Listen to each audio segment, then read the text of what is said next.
Bonjour et bienvenue dans votre émission spéciale consacrée à l'Ukraine. Le 28 février, c'est-à-dire 4 jours après le début des combats entre la Russie et l'Ukraine, la délégation ukrainienne est arrivée dans la zone de la frontière ukraino-bélarusse pour participer aux négociations avec les Russes. Pourquoi la guerre en Ukraine? Que représente l'Ukraine pour la Russie? Que veut vraiment Vladimir Poutine? On en parle tout de suite avec Jean Pégouret, politologue et spécialiste des relations entre la Russie et la Chine. Pourquoi est-ce que Poutine voulait vraiment cette guerre alors, finalement? Ses objectifs tels qu'il les a présentés, il a dit je veux dénazifier l'Ukraine et je ne veux pas que l'OTAN s'y installe. Alors, c'est ça, voilà. C'est ce que rappellent tous les médias. Hein. Oui, mais c'est ce qu'il a clairement dit dans sa première intervention. Mais il aurait pu, encore une fois, passer par la voie du dialogue. Mais on ne peut pas négocier avec des gens en leur disant on veut que vous quittiez le pouvoir. Il ne pouvait pas dire à Vladimir Zelensky et aux gens qui sont autour de lui quittez le pouvoir et faites venir des gens qui ne sont pas d'anciens nazis comme vous l'êtes. Alors pourquoi il a cette idée que ce sont des néo-nazis qui sont au pouvoir. Alors ça peut paraître un petit peu paradoxal, mais il y a énormément de juifs qui sont dans le gouvernement au pouvoir. Il y a beaucoup d'oligarques qui le sont. Vladimir Zelensky lui-même est juif. Alors on peut dire oui, mais on critique, on les appelle, on dit que ce sont des néo-nazis. C'est purement une question de langage. Parce qu'il faut voir que les gens qui sont au pouvoir, en particulier un oligarque comme Kolomoïski, lui, c'était l'ancien gouverneur de la ville de Dnipropetrovsk, actuellement Dnipro. C'est lui qui a armé et financé le bataillon Azov. Le bataillon Azov, c'est une formation paramilitaire qui est l'héritière de groupements qui, pendant la Deuxième Guerre mondiale, ont accueilli les troupes d'Hitler, sont rentrés dans les troupes d'Hitler, ont eux-mêmes attrapé des juifs et les ont exterminés. C'est-à-dire qu'il y a une tradition, malheureusement, en Ukraine, de pogrom et d'extermination des juifs. Il y a un antisémitisme profond qui n'est pas parti. Donc, ce que Poutine dit, c'est que ce sont ces gens-là qui, lorsqu'il les voit, quand il les a vus sur le Maïdan, faire le coup de force pour renverser le président Yanukovych, il a bien vu que c'était les gens du bataillon Azov et les gens du groupe Secteur Droit, qui est un groupe d'extrême droite ukrainien, qui a pris le pouvoir. Et ce sont ces gens-là qui ont été après combattre dans le Donbass qui ont été pilonner les populations russes du Donbass. Donc lorsqu'il dit qu'il veut dénazifier Est-ce que c'est justifié d'après vous? C'est une question délicate. Hein, c'est une question délicate. Il faut voir pourquoi les Ukrainiens ont reçu ont accepté les troupes d'Hitler et ont aidé les troupes d'Hitler et ont favorisé leur avance. Pourquoi ils ont aidé les camps de concentration? Ils ont participé à l'exploitation des camps de concentration. Il faut voir un film à ce sujet qui était sorti dans les années 60 qui s'appelait « Une larme dans l'océan » et qui montre un camp de concentration en Ukraine avec les Ukrainiens qui gardaient le camp et qui aidaient les Allemands. Alors pourquoi ça? Les Ukrainiens n'aimaient pas plus les communistes que les Juifs. Et lorsque les Allemands sont arrivés dans les années 40, ont envahi l'Ukraine, ils se sont dit ils vont nous aider à chasser les communistes. Donc c'est ça le fond. Alors maintenant, Poutine. Certains médias disent que si Poutine a lancé cette guerre, comme le rappellent tous les médias, c'est parce que Poutine s'est senti réellement menacé par l'OTAN, qui pousse l'Ukraine à avancer vers l'ouest de la Russie. C'est ça la vraie raison, en fait. Oui, tout à fait. L'OTAN, il s'est senti menacé, d'après ce qu'il a dit, oui, tout à fait. Il s'est senti menacé. Il n'a pas voulu qu'il y ait des missiles de l'OTAN qui soient qu'il y ait des bases de l'OTAN, des bases américaines avec des missiles qui soient à quelques centaines de kilomètres. Voilà, tout à fait. Oui, c'est tout à fait. Mais pourquoi est-ce qu'un dialogue n'a pas pu être engagé beaucoup plus tôt? Pourquoi il a fallu en arriver là? Poutine l'a proposé, mais c'était toujours une fin de non-recevoir. Et ça veut dire que Poutine n'était pas responsable de ces guerres. Poutine a été, en quelque sorte. Poutine a été forcé à la guerre. J'ai envie de faire une petite comparaison, ça va peut-être pas plaire à nos amis chinois, mais je vais quand même un peu le dire. Mais lorsque les Japonais ont bombardé Pearl Harbor, c'est pas venu comme ça, c'est pas une lubie. Ils étaient soumis à un blocus américain qui a fait qui les a fait entrer dans la guerre. Les Américains leur avaient mis une telle pression qu'ils ont été amenés à la guerre. Donc là c'est encore pire parce que ça fait depuis. Il faut bien voir que Poutine. Et là je vais pour expliquer, je vais parler des valeurs qui animent Vladimir Poutine. Justement, quelles sont les valeurs qui animent Vladimir Poutine? Il faut comprendre ça, et après on pourra pratiquement conclure sur l'issue possible. Voilà. Il faut bien voir que Vladimir Poutine, lorsque l'Union soviétique a été dissoute, il a très bien compris que le Parti communiste avait failli dans sa mission. Donc il n'y avait pas de raison de le reconstituer. Lorsqu'il a dit plus tard que la chute de l'Union soviétique, la dissolution de l'Union soviétique était la pire catastrophe géopolitique du XXe siècle, il a ajouté une phrase, parce que tout le monde a dit, oui, il veut reconstituer l'URSS et puis remettre sur pied le communisme. On ne cite jamais la phrase qui a suivi. La phrase qui a suivi, c'était « Du jour au lendemain, 20 millions de nos compatriotes se sont retrouvés dans un pays étranger ». C'est ça qu'il voulait dire. 20 millions de nos compatriotes russes se sont retrouvés dans un pays étranger. C'est-à-dire que des Russes se sont retrouvés, ont perdu la possibilité de se déplacer, ont perdu la possibilité d'être considérés comme Russes. Ils étaient Ukrainiens ou Kazakhstanais ou Kirghizes ou voilà. Là où ils avaient la possibilité d'être dans un espace complet. 20 millions se sont retrouvés à l'extérieur du territoire de la Fédération de Russie. C'est ça qu'il a dit. Donc, un de ses combats, ça a été de protéger ces gens. Et c'est ce qu'il a fait dans l'intervention, de protéger les Russes. C'est-à-dire rendre leur identité russe? Oui, de les faire reconsidérer comme Russes, leur donner la possibilité de revenir, d'être considérés comme Russes. Donc, lorsque les gens ont été attaqués par le gouvernement de Kiev dans le Donbass, les Russes, ceux qui étaient russes et qui pouvaient facilement passer de la frontière sans problème, comme c'était le cas dans l'Union soviétique, et qu'ils étaient attaqués, il s'est dit, je vais les défendre. Il a cherché à les défendre, il a cherché à ce qu'on arrête de les pilonner. Donc il a attendu entre 2014 et 2022, c'est-à-dire que ça fait quand même combien? 8 ans presque. C'est ça. Puisqu'on rappelle, ça fait 7 ans, puisque 2022 vient de commencer. Il a quand même attendu 7 ans avant de dire, bon, maintenant ça suffit, vous allez pouvoir redevenir russe, en tout cas on va vous protéger en tant que russe. Pour illustrer les valeurs, donc il y a cet aspect-là. Le communisme, protéger les Russes. Protéger les Russes. Et il le fait partout, y compris en France. La construction de la cathédrale de la Sainte Trinité sur le quai Branly, la réappropriation de la cathédrale de Nice par le patriarcat de Moscou, la cathédrale de Nice qui est la plus grande cathédrale russe en dehors du territoire de la Russie. Donc, qui a été construite à l'époque de Nicolas II. Cette cathédrale est redevenue russe et le terrain qui va aussi. Donc en fait, il a recréé, non pas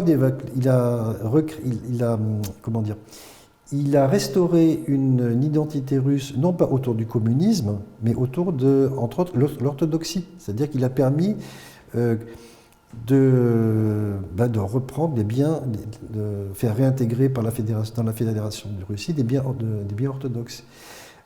Il a fait aussi, comme le fait la Chine avec les instituts Confucius, multiplier les centres culturels. Et également, alors ça c'est un autre sujet, on pourra en reparler un autre jour, la présence russe en Afrique, y compris, et ça peu de gens le savent, sauf ceux qui sont dans les milieux orthodoxes, mais l'ouverture d'églises en Afrique, d'églises orthodoxes en Afrique. Et c'est un petit peu la guerre entre les différents patriarcats, mais ça c'est un autre sujet. Autre chose, il a une formation de droit. Donc ça, il faut prendre ce troisième point en considération, c'est-à-dire à part protéger les Russes, et puis il y a protéger les Russes, et puis l'autre c'est le droit. Il a une formation de droit. Il a dit dans ses principes, il y a la verticale du pouvoir et la dictature de la loi. C'est-à-dire qu'il n'a jamais rien fait qui soit en dehors de la Constitution. Ça c'est très important. Donc il l'a fait aussi bien pour la Crimée que pour les retraites. Enfin bref, il a modifié la Constitution, mais ça s'est toujours fait avec des votes des institutions parlementaires de la Fédération de Russie. Donc ça c'est important. Et puis... Au final, c'est un héros national, en quelque sorte. Au final, c'est... Alors, le problème, c'est que ça fait déjà 20 ans qu'il est au pouvoir. Ah oui, j'ai dit que oui, c'était ça le point qui me manquait. Je ne sais pas si vous avez remarqué, j'étais en train d'hésiter, il me manquait quelque chose. C'est qu'il n'est pas communiste. C'est-à-dire lorsqu'il a vu que le communisme ne marchait pas, il s'est dit non, il faut autre chose. Mais par contre, il faut des institutions démocratiques. Et depuis qu'il était au pouvoir, il a tendu la main, toujours à l'Occident. Il a cherché... il a cherché à ce que la Russie intègre l'Union européenne. Il faut bien voir ça. Dans le bureau de Vladimir Poutine, il y a un seul tableau. C'est un portrait en noir et blanc de Pierre le Grand. Pierre le Grand, c'est celui qui a voulu ouvrir, enfin qui a réussi d'ailleurs, ouvrir la Russie sur l'Occident. Il a fait construire Saint-Pétersbourg et déplacé la capitale de la Russie de Moscou à Saint-Pétersbourg. Il a fait raser la barbe des boyards, il les a fait habiller à l'occidental. Donc, et Poutine, et dans cet esprit-là, il a voulu ouvrir la Russie vers l'Occident. En 2001, lorsqu'il a proposé, aux Américains le raid, lorsqu'il y a eu après le 11 septembre, pour lutter contre le terrorisme, on l'a envoyé promener. Tous les efforts qu'il a fait pour rapprocher la Russie de l'Europe, ça a été, en fait, il faut bien comprendre, ça n'arrangeait pas les Américains. Les Américains ont une obsession, c'est de prendre une hache et de taper de la Baltique à la mer Noire pour faire qu'il n'y ait pas de lien entre l'Europe d'un côté et la Russie et la Chine de l'autre côté. Ça arrange bien les Américains, mais pas seulement, aussi ça arrange les Européens. En fait, on peut dire une chose, c'est que le meilleur vaccin contre le coronavirus, c'est Vladimir Poutine. Depuis une semaine, le coronavirus a disparu. On n'en entend plus parler. On n'entend plus parler des problèmes qui commencent à être au grand jour, des effets secondaires du vaccin. Non, maintenant, on n'en parle plus. Donc là, je pense que Emmanuel Macron et Joe Biden peuvent dire merci à Vladimir Poutine parce que ça va étouffer un certain nombre de problèmes de gestion de la pandémie.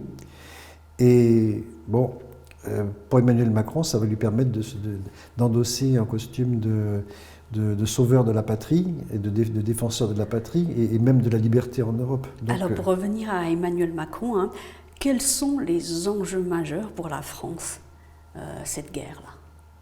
Quels sont les enjeux de cette guerre pour la France? Tout à perdre pour la France, tout à gagner pour les élites. Pour la population française, ce sera une catastrophe. Pourquoi c'est tout à gagner pour les élites et tout à perdre pour la France? Oui. Là, pour les Français, là, avec la gestion du coronavirus, on s'attend à ce que l'inflation va partir. La France est en guerre contre l'Allemagne. Est en guerre avec l'Allemagne. C'est pas une guerre, c'est une guerre économique. C'est pas une guerre chaude. Les Français payent beaucoup plus cher leur électricité à cause de l'Allemagne, pour des raisons qui sont liées au prix de l'électricité, aux énergies renouvelables qui sont favorisées, que veulent les Allemands, et pour le fait que les écologistes veulent nous priver du nucléaire. Donc là, il y a une guerre qui se joue, qui est au détriment des Français avec l'Allemagne. Donc, on va mettre sur le dos de Poutine le fait que les prix vont s'enflammer. Et donc aussi le gaz, bon, si le gaz est coupé, qu'on achète du gaz américain, le gaz de pétrole liquéfié américain, on va le payer plus cher. Enfin, bon, les Américains, eux, ils s'en foutent, ils vont continuer ils n'ont pas beaucoup de business avec la Russie. Par contre, déjà les premières sanctions ont été une catastrophe pour la France. Ça va pas s'améliorer.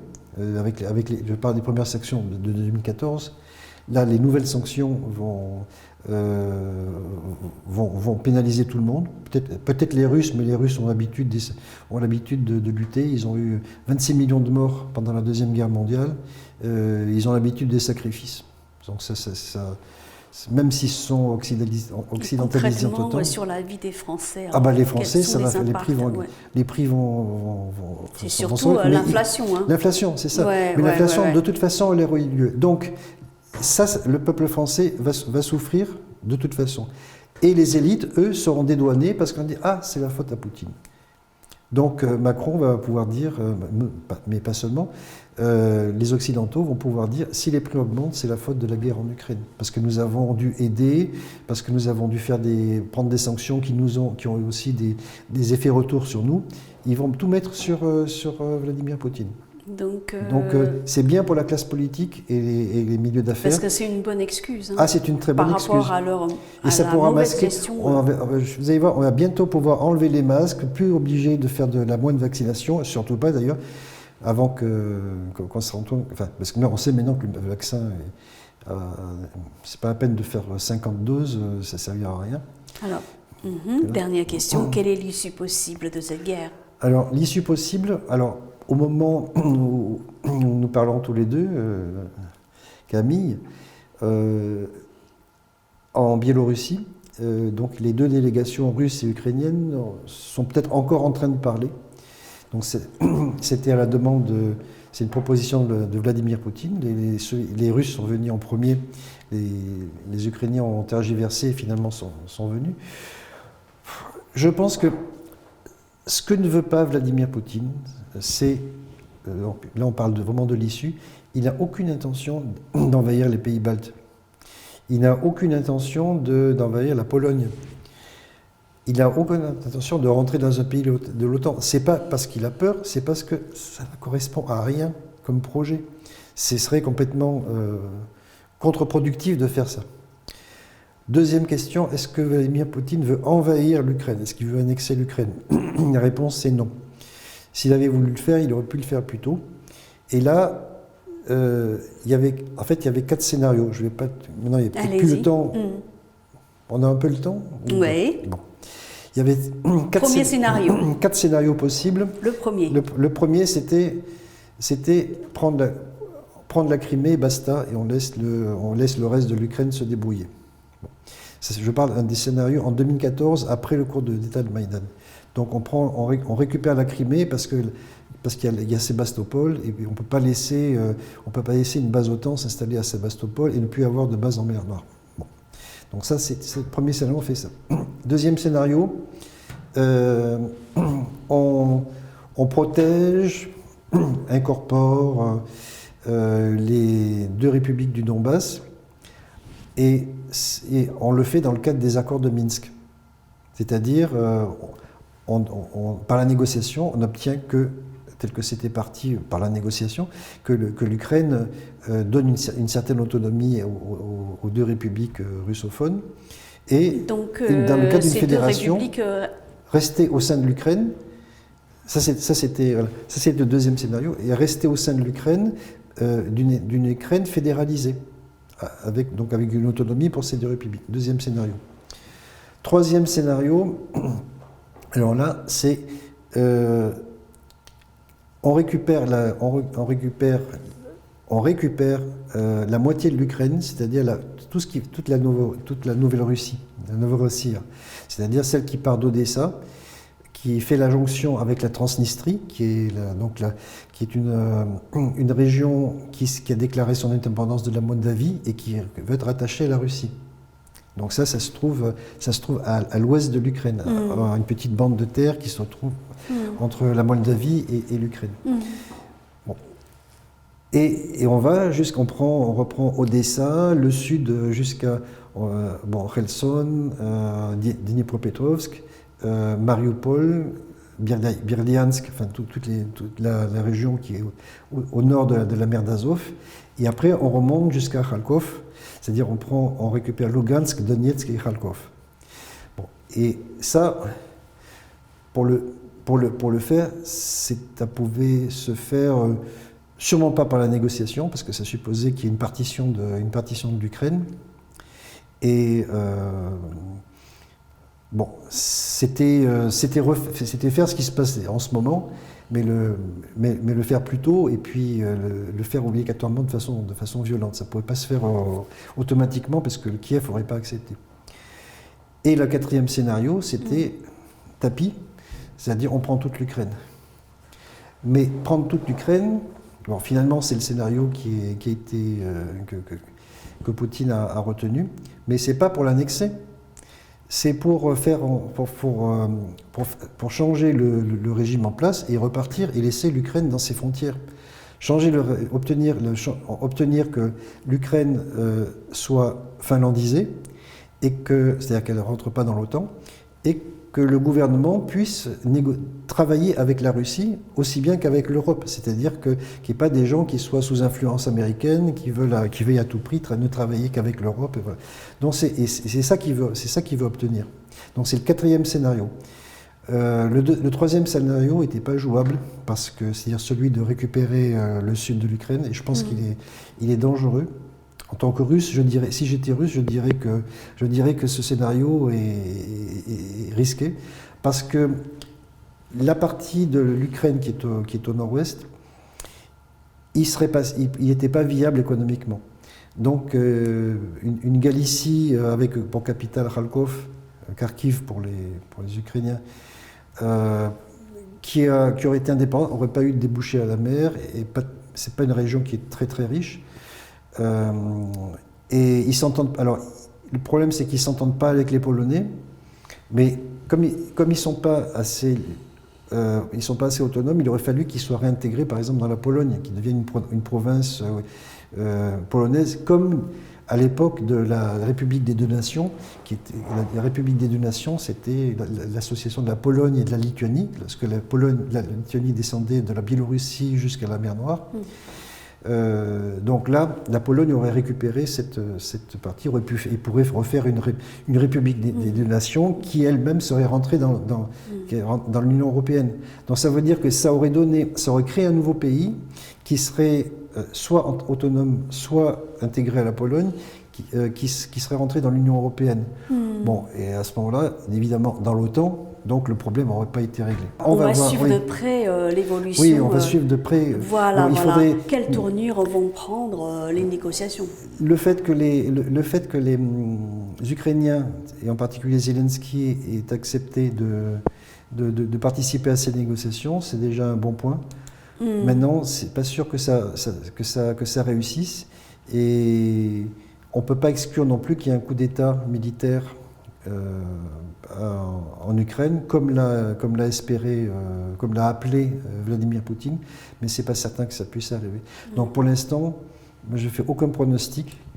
En 2014, j'avais mis les choses sur la table en disant voilà ce qui pourrait être fait. C'est les 4 hypothèses qu'on peut développer ensuite avec les aspects constitutionnels que ça implique, que chacune impliquait.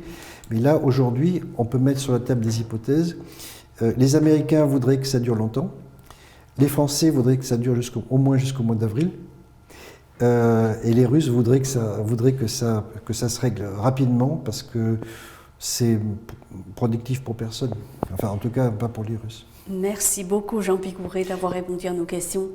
À bientôt. Et souhaitons que l'Ukraine retrouve la paix et que tout le monde retrouve la paix.